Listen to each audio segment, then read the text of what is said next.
Alright, let me show you how to get a stud out. That one was broken off, looked a lot like that one right there. So I take a bolt, butt it to the end, weld it, and then run a bead of weld up each side of the bolt. That weld strengthens the bolt, keeps it from twisting off. Next thing, as that thing's cooling off, give her a couple of raps with a hammer.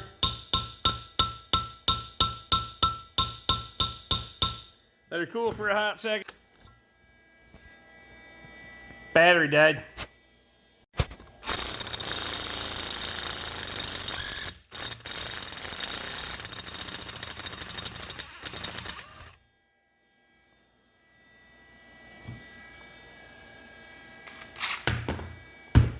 No extractor required. You're welcome.